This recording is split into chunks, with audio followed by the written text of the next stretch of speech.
حضرت عمر رضی اللہ تعالی عنہ وہ فرماتے ہیں کہ قیامت کے دن ایک طبقہ ایسے سامنے آئے گا اور ان کا حال یہ ہوگا، ما ہم بانبیاء ولا شہداء،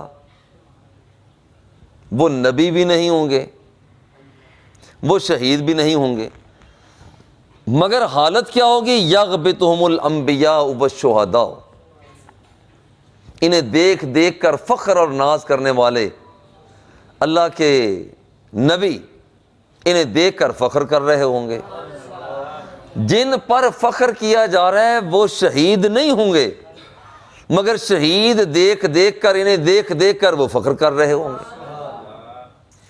عجیب بات ہوگی، چونکہ ان کے مقام عظمت یہ ہوگی کہ وہ قیامت کے دن ان کا جلال، ان کا رعب خوب براجمان ہوگا۔ اب یہاں پر ایک صحابی پوچھتے ہیں، حضور ذرا یہ تو بتائیں کہ یہ کون ہوں گے؟ کون؟ قالوا یا رسول اللہ تخبرنا من ہم، یہ بندے کون ہوں گے؟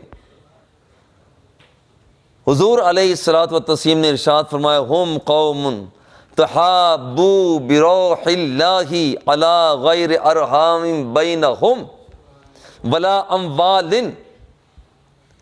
اصل میں یہ وہ لوگ ہوں گے جن کی آپس میں محبت ہوگی مگر وجہ محبت پیسہ نہیں ہوگا، وجہ محبت ان کی ریاست اور سیاست نہ ہوگی، دو آدمی قریب ہوں گے، ان کی وجہ محبت وہ دنیا داری نہ ہوگی، یہ ایک دوسرے کے ساتھ پیار صرف اس لیے کر رہے ہوں گے کہ رب کی رضا حاصل ہو جائے۔ اب جب یہ دونوں قریب ہوں گے، رب ذوالجلال جب انہیں قیامت کے دن ظاہر کرے گا تو ہوگا کیا، ان وجوہہم لنور، ان کے چہروں پر نور چمک رہا ہوگا، ان کے چہروں پر رب ذوالجلال کا دیا ہوا نور ہوگا۔ وَإِنَّهُمْ عَلَىٰ نُورٍ، اور جن تختوں پر بیٹھے ہوں گے رب ذوالجلال نے ان تختوں کو بھی رب ذوالجلال نے نور کا بنا دیا ہوگا۔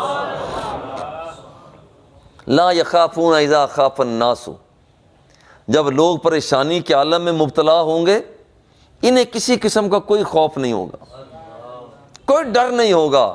کیوں؟ اس لیے کہ اپنی زندگی کا سودا اپنے مولا سے کر چکے ہوں، جب تک بکے نہ تھے کوئی پوچھتا نہ تھا، جب تک بکے نہ تھے کوئی پوچھتا نہ تھا، آقا تو نے خرید کر ہمیں انمول کر دیا۔